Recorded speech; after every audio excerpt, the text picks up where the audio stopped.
from the University of North Alabama. Thank you so much, Kimberly. On behalf of the UNA group here, thank you so much, and it's a pleasure to join you all. First, before we get started, I want to go around and have everyone on our team introduce themselves, tell a little bit about themselves. I'll go first. Like Kimberly said, I'm Bliss Atkinson from the University of North Alabama. I am the Director for Academic Affairs and also our Regional Accrediting Body Liaison, which is SAC-COC. I've had the pleasure of working with Janyce and the team here in Amber and Ryan for different Lean events. And I have learned a lot for sure and love using Lean in the university. So we have a lot to tell you today. And I'll pass the mic to Janyce to introduce herself. Thank you, Bliss. I'm Janyce Fadden, and I've been at the university about 8 years. Prior to that, I had a corporate career.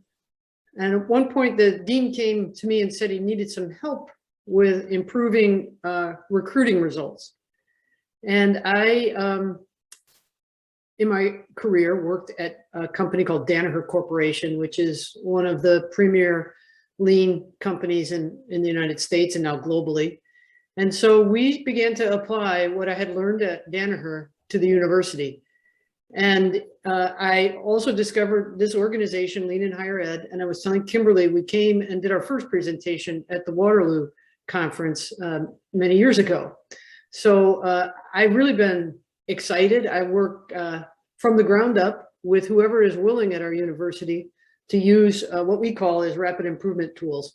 And Bliss and Ryan and Amber, who you'll meet today, have been great users and proponents of our work. I'll now turn it to Ryan to introduce himself. Thank you, Janyce. So my name is Ryan Zayak. As Kimberly mentioned earlier, I'm an associate dean in the College of Arts, Sciences, and Engineering here at University of North Alabama, or UNA as we refer to it. I've had about 13 years of experience in higher education. So I'm a psychology professor with a background and training in what's called applied behavior analysis. And so I'm relatively new to the Lean trainings. And so I thank Bliss and Janyce for bringing me into it. And I'm looking forward to talking with you all a little bit later in our presentation here about my experiences in using this process while I was department chair of our psychology department here. And I hope you'll find some use in what we discuss. And lastly, I'll turn it over to Amber. Good morning or good afternoon, everyone. My name is Amber Paulk, and I'm Vice Provost for Academic Affairs and Dean of Graduate and Online Education at the University of North Alabama. And like Ryan, my background is a faculty member. I'm a professor of sociology. I started in the process of Lean once Janyce came to UNA.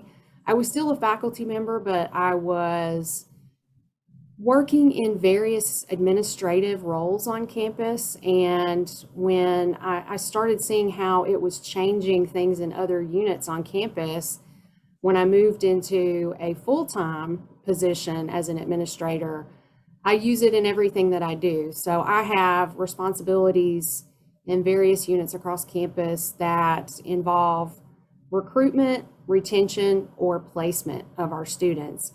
And the first thing that I do anytime a new unit comes into my responsibility area is we do a rapid improvement event. It helps me learn about the unit, and it also helps us begin the process of continuous improvement within that unit.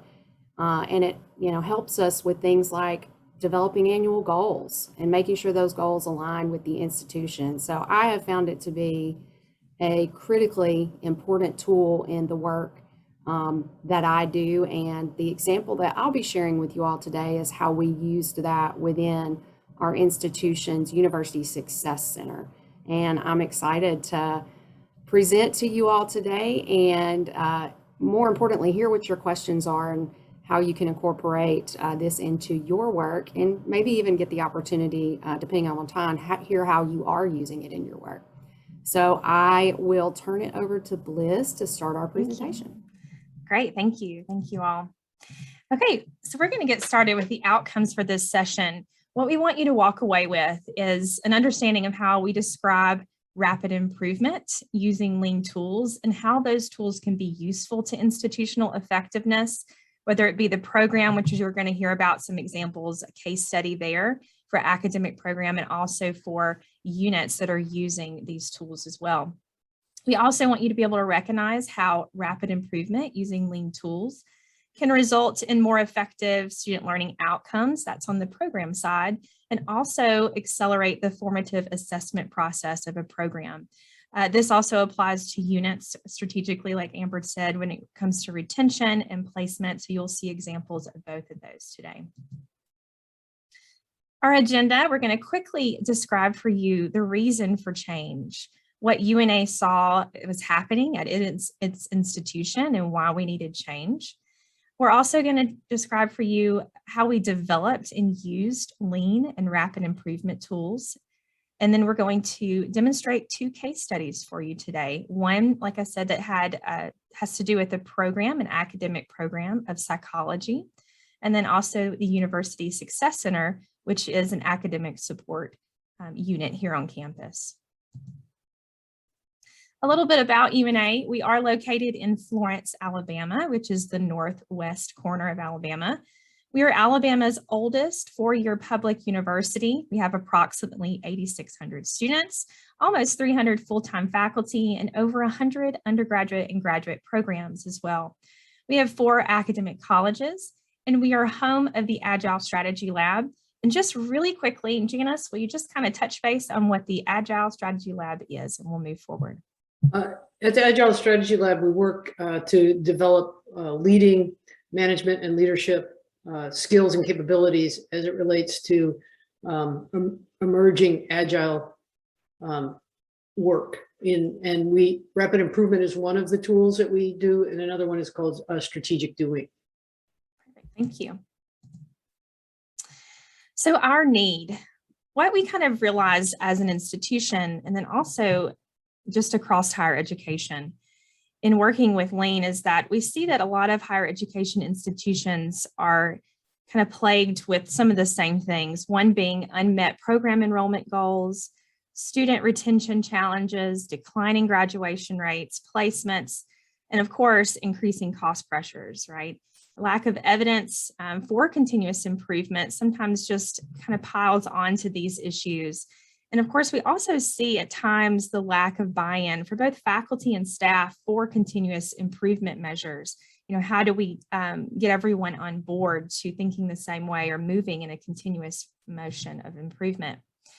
Our challenges specifically when it comes to assessment, both in assessing the programs, the academic programs, and the units, the academic support units, we were seeing that a lot of the reporting was just to check the box. You know, we have reports that units have to fill out every year. How are they doing? Are they making progress on their goals? And a lot of these things have become what we like to say, they would check the box and the report would go into the black hole somewhere. No one would ever look at it again. So that was a challenge for us in that culture of the way of thinking. We also had a challenge that our accrediting bodies have given us feedback that targeted the lack of evidence for continuous improvement in our academic programs. And then again, the lack of real faculty and staff involvement in these processes for continuous improvement. And also a challenge was that the administration assumed, of course, that data was being collected and that progress was being made in our units and our programs. Another one of our main concerns here at UNA is accreditation, and continuous improvement is also a main concern for our accrediting body. It remains one of the most cited accreditation standards for non-compliance within accreditation here in our region. So what did we need? We were really looking for best practices as we looked at our peer institutions, at the research, trying to find ways to create this culture of assessment and move assessment and continuous improvement in our institution. Of course, we needed action as well, and that we thought would also result in real change. Lean was offering us all of these different things and these best practices and these actions for assessment. And one of our key questions, of course, is how do we get faculty and staff involved in this process? So like I said, lean thinking was was a solution for us. And you'll see in the following presentation how we applied lean thinking. When we reference rapid improvement with lean tools, you'll see that in action in just a moment. But of course, lean thinking makes processes meaningful. We found that it also unites the constituents toward a common goal. It helps us change our culture of assessment here. It also engages our higher education administrators and breaks that cycle of the report going nowhere, that processing for processing's sake. It also has given us the ability to produce tangible results in a timely manner as well. To summarize that, what lean has given us is a successful development of guided conversations using structured tools that allow for an impactful and transparent continuous improvement process. This approach and design, again, is helping revise the culture of assessment in our departments, improving the collaboration with faculty, staff, and then also, of course, almost most importantly, demonstrating continuous improvement in our units.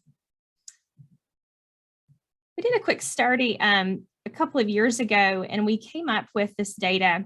The data showed here, you'll see a breakdown of the benefits of rapid improvement among our faculty.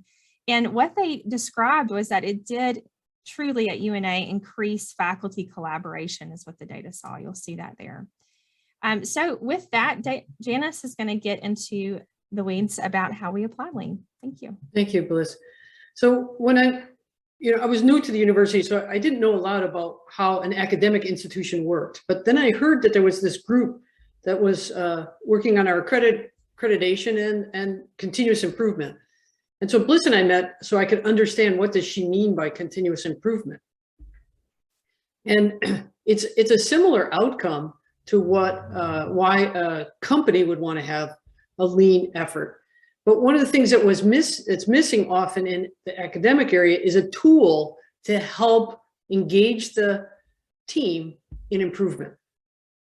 So certainly there are assessment groups. There's lots of ways to assess effectiveness of a class, but how to build that improvement.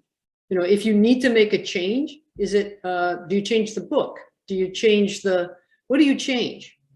And so I want to cover a few slides to give you a sense of what we're doing with lean. So we don't call it lean management per se, because for lean purists, we're kind of off the charts. But we are using lean tools, and we're using them properly, and we're using them effectively. And so the first thing I do is we do a bit of training up front. And one of the first things we tell the group is there are 3 levers that management can use to change a result. The first is we could change the process, we could change the people, we could change the tools. And really the last thing we should change is the people. It's most likely a process problem if we're not having a good outcome. So we want them to begin to understand that process drives everything we do, how tools are used and how people behave. Next. And we teach the fundamentals of lean, that there are 2 things that we're going to do in this room. We're going to work on continuous improvement, and we're going to have respect for people. So we're going to assume that every decision that came before us was the correct decision at the time those people made it.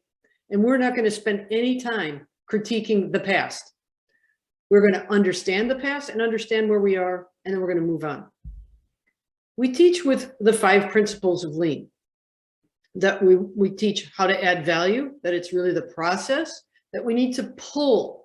Anything we're doing is we're going to pull through the process. And this is often an aha moment for the people in the room, because we do a lot of pushing in a university. We just send something to someone and expect something to happen. That goes back to what Bliss said about, administration assumes.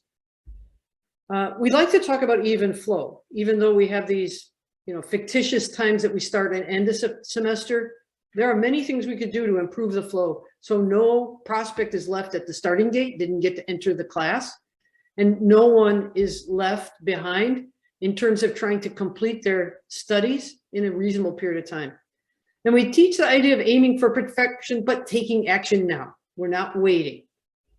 Next, please. We do teach the 8 forms of waste, and we build a safe environment. Of course, since the pandemic, we're doing all this on Zoom.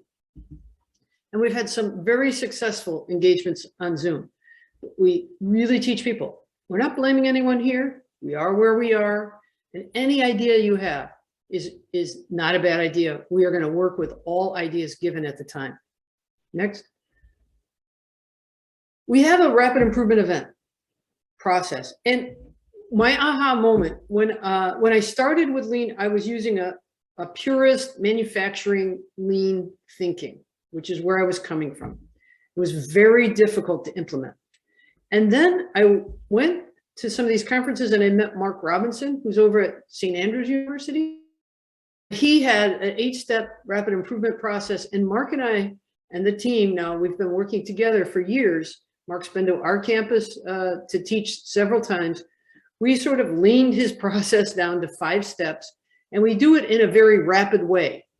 We try to have events be about a half a day, or maybe it's 2 half days. So we went from multi-day events to half-day events with very quick training and very quick redesign. Next. We start by working with the person who said, I got a problem. I think I need a rapid improvement event. And we created this 5P program where we sit with them and we try to understand, what are you doing? So we can understand what's the problem, what are the parameters, what prevents us, who are the people that should be involved, and if we do this, what's going to be the benefit to your department, which will eventually benefit the student. We certainly want to benefit the university, but one of the things we find in the bureaucracy of a university is bureaucratic stuff like we're doing is often not focused on the student. So we're trying to make that shift to the student outcome. Next. A clever tool that Mark introduced us to that we just adore is Boss Card. We usually start every conversation doing a Boss Card. And you can see the acronym for what Boss Card stands for. We set up, if we're live, we set up whiteboards. But now we can use a tool like Mural, electronic whiteboard, and we can create Post-it notes in the whiteboard and gather everyone's ideas. So it starts as this conversation. It's an icebreaker. It gets everyone to contribute to the project we're working on today. When we finish the Boss Card, we start our mapping process.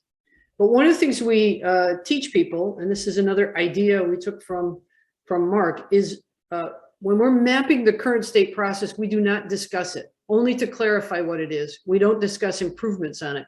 We write idea cards. You can see on the left, we write sticky notes, but on the right, we want an idea. It's legible, it's framed positively, it makes sense, and it's a statement, because we can take action when it's a statement. And sometimes we get hundreds of these sticky notes.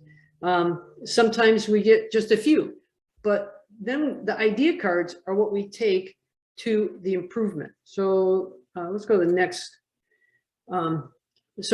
So we improve the process using those idea cards. Another way that we improve the process that we found was really effective when we were working with the faculty on a program improvement is to use a lean tool. I was taught it as CDAC. Some people are taught it as Ishikawa fishbone diagrams.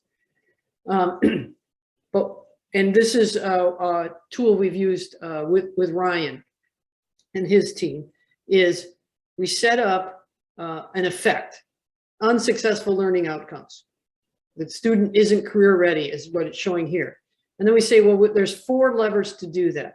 There's the people, there's the method, there's the measurement, and there's the tools. And so everybody writes cards about why we fail. And then we begin to talk about which cards we control and don't control, because we can only take action on cards we control. And that is oftentimes a shift in the room at that point. Away from complaining about things we have no control over to taking action on things we can control. Same thing with the idea cards. We're going to take action on ideas we control. Next, please. So when we finish a project, we usually have a current state map. We have all these idea cards or a CDAC board. And we have a future state, the perfection we're aiming for. And we have an interim state, usually defined with the leader of the group.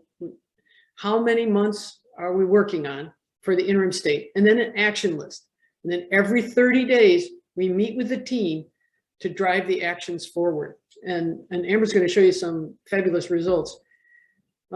So I told you we started this in 2014. We started it with the graduate school at the College of Business, which is, I work in the College of Business and Technology. We started with the MBA program, which was in decline.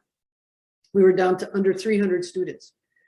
And now now there's over 1,400 students in the MBA program using this methodology to make improvements. And many, many changes have been put in place. I'll turn it over now to Ryan. Thank you.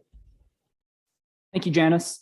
But before I talk about our experience with the psychology program, I think it's important to have a little bit of background about the department itself. So we're a relatively small department composed of 5 full-time tenure-track faculty members, as well as 2 to 3 adjunct professors, depending upon the semester. And we've got about 220, 225 majors in the program. We're a largely teaching-oriented university, so the standard teaching load is a 4-4 teaching load, so 4 classes per semester. And when we were first approached about piloting this opportunity, we were in a period of transition in that I had just entered my 2nd year as department chair, and we were having a faculty member who had been there for 37 years. He was our former chair, retiring. So we're going to bring in a new visiting assistant professor.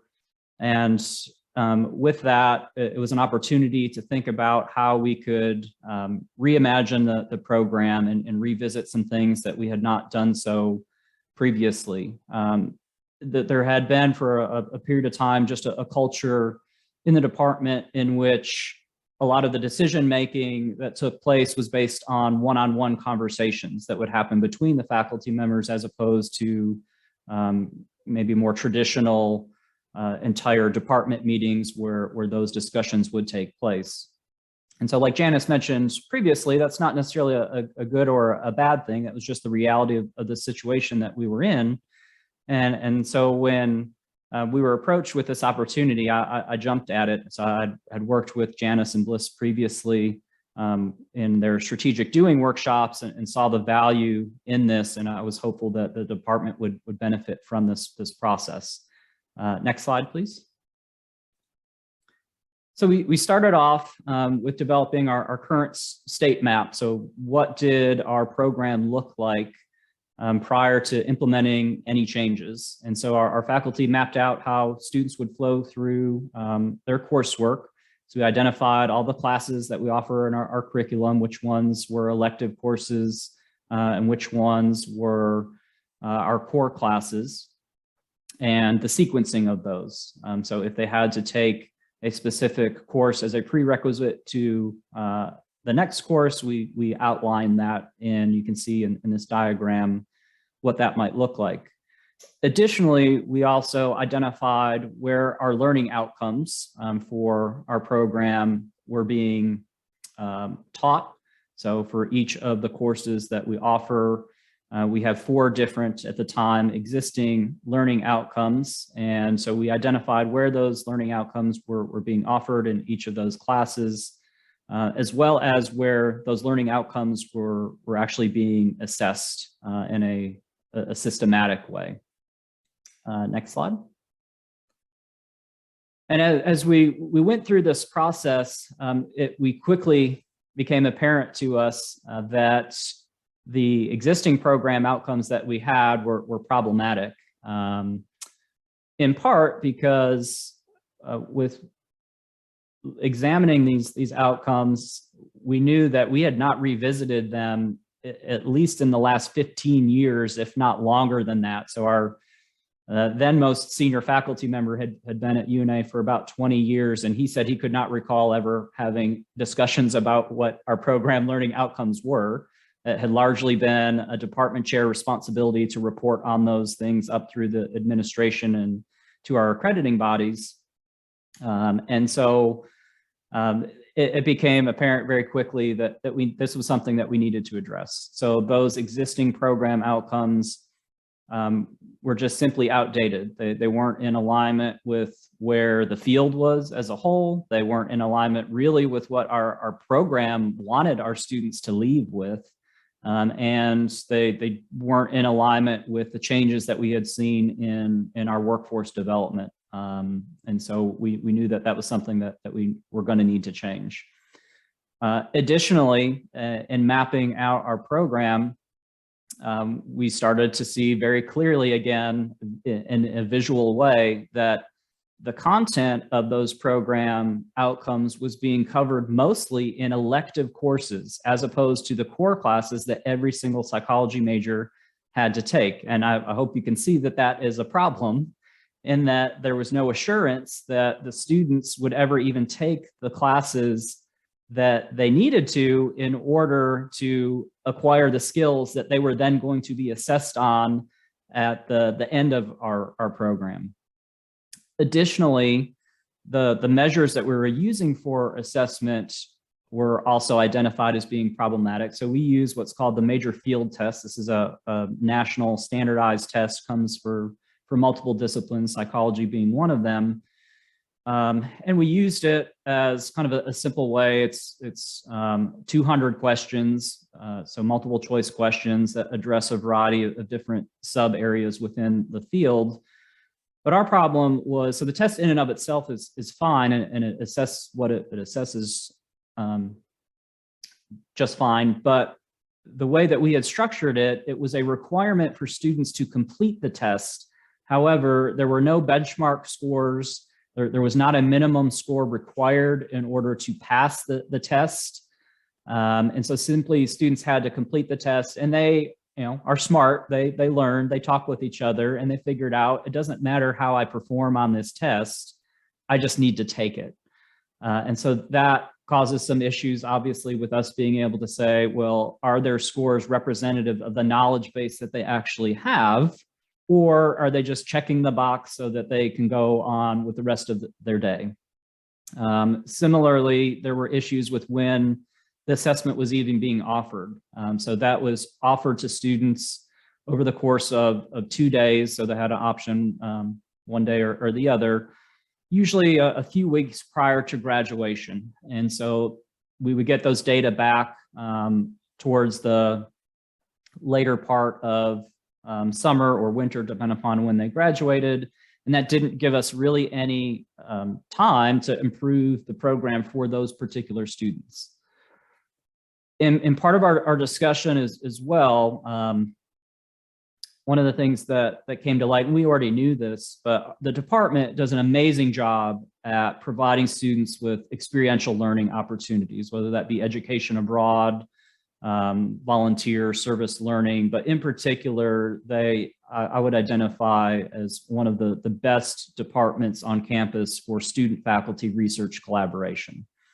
So again, this is an entirely undergraduate program as opposed to graduate programs where we would expect those collaborations to take place. But the department was certainly a leader. So to give you an example, over the course of 5 years, we've had 185 students co-author conference presentations, both regionally, nationally, and internationally. We've had over a dozen co-authored publications with undergraduate students.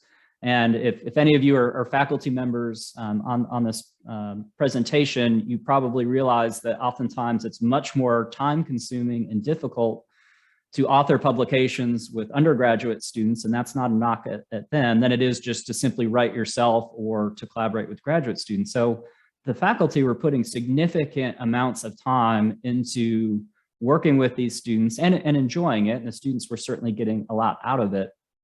But there was no compensation for doing that outside of the traditional tenure and promotion process and the publications and presentations that would be included as part of that for the faculty. So although we have a course where students could register to receive documentation on their transcripts of their involvement in research, typically that was not being done. So the faculty would just work with them independent of that. And so that became something for us to highlight that we would like to change as well. So we're putting significant amounts of time in without credit hour production. And Bliss, if you go back one, please. Without the opportunity to get the benefits from that. And so with that information in hand, we identified, okay, there's some things that we're going to need to work on. So as you can see towards the bottom of that slide, collecting data to support a request for a course load reduction for the faculty that are engaging in the student faculty research, as well as ways to make sure that we are getting credit hour production for the time spent working with those students, and ways in which to introduce research opportunities to students and track their experience in more efficient manners. All right, next slide, please. So Janyce mentioned CDAC, and I'm not going to go through all of the measures that we identified as to why we're seeing some unsuccessful outcomes, but I can highlight one just as an example. So in the second line there, causes concerning people that contribute to unsuccessful outcomes. One of the points of discussion that came out of our conversations was that although we provide an okay amount of funding for faculty professional development related to research, so going to conferences and presenting, as well as funding to support purchasing of equipment that might be necessary, we have a relatively small amount of funding to help faculty with teaching and advising and assessments. And of course, those are areas that are greatly going to impact student learning outcomes. And this is one of the things that we could control. And so when Janyce mentioned that in doing and working through this process, you can see the things that, okay, we are short on faculty, we're understaffed. Is that something that we can control? Well, we can make requests, but largely a department doesn't have control over what that looks like unless they put forth a proposal for new tenure track lines or to hire additional assistants.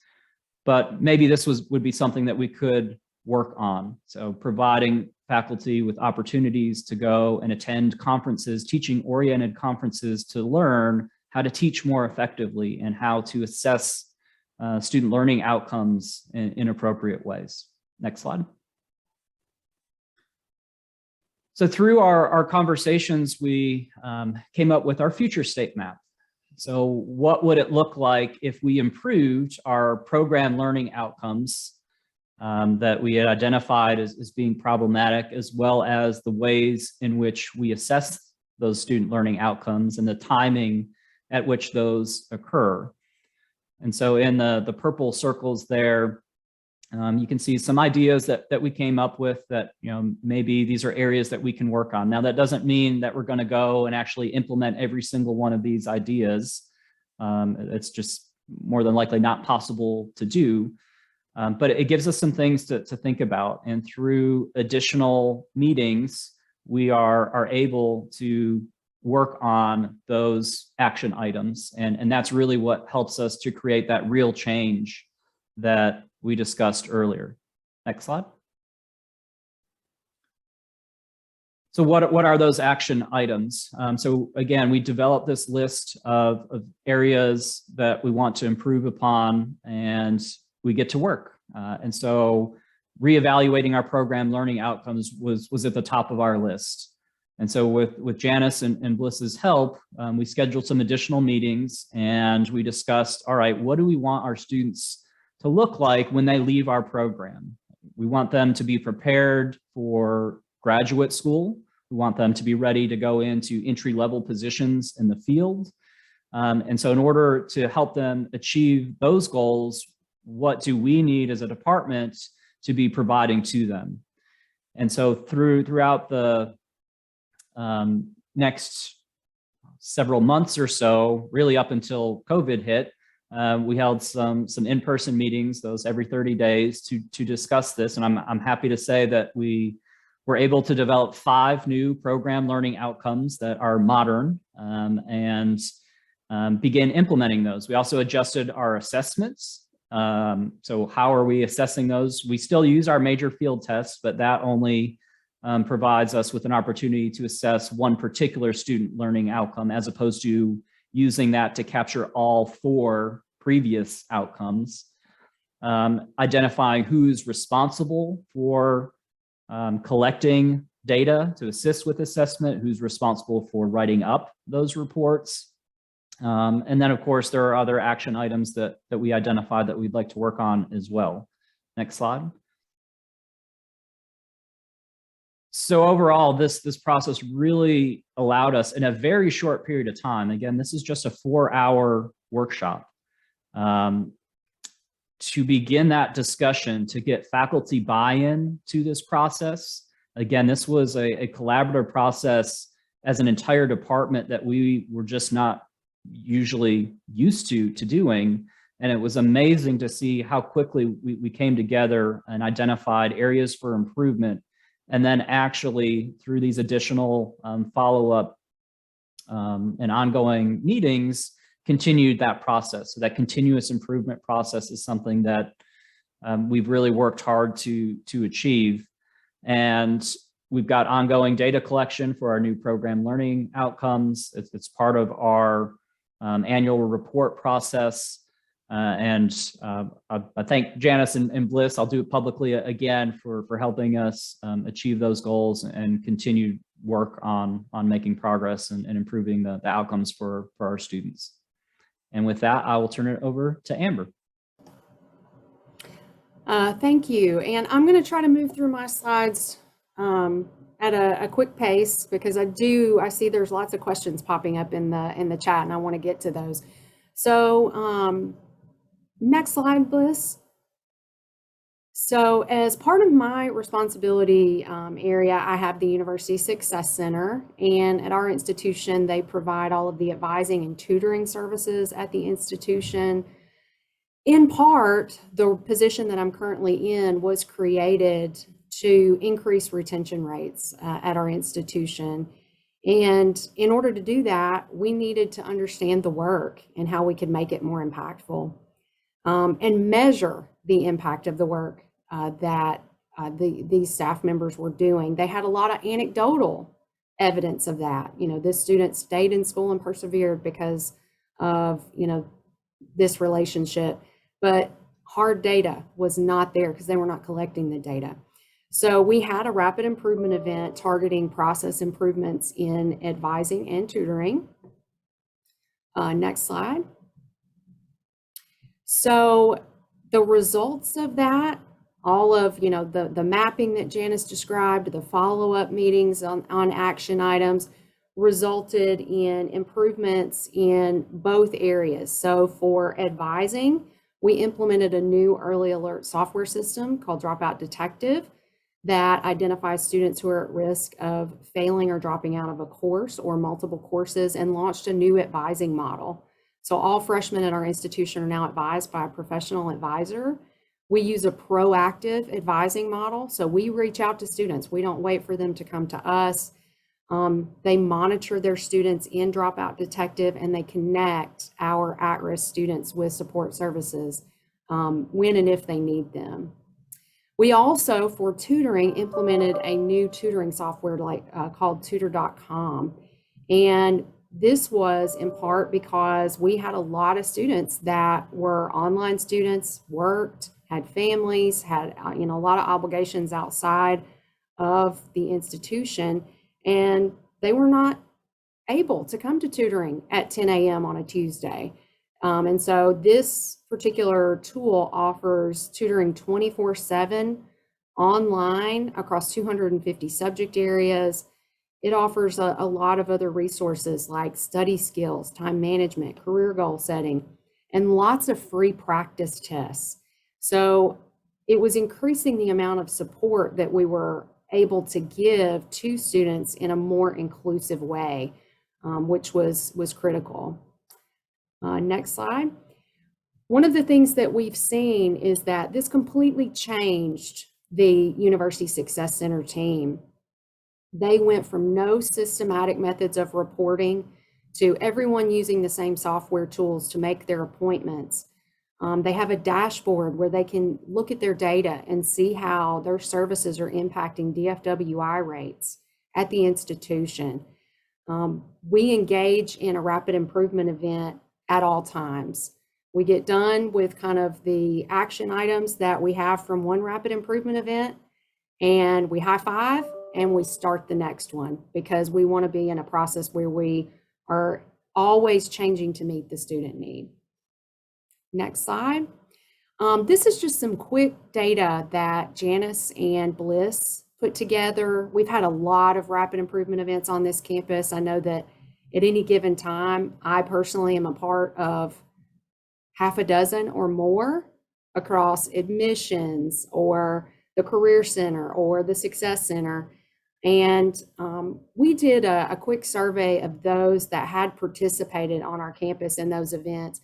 70% of those that responded to the survey said that they found these rapid improvement events are having a positive effect on their workday. And I know that for me personally, I've seen that a lot of our staff that I work with have just a different level of pride. They can see the difference they're making. They knew they were making a difference, but it's so different when you can see it. And then 98% stated that they found these events useful. 70% said very to extremely useful.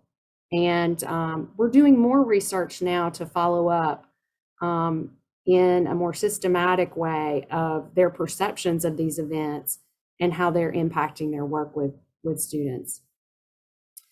And so with that, I would like to open the floor for questions. I'll turn it over to our moderator.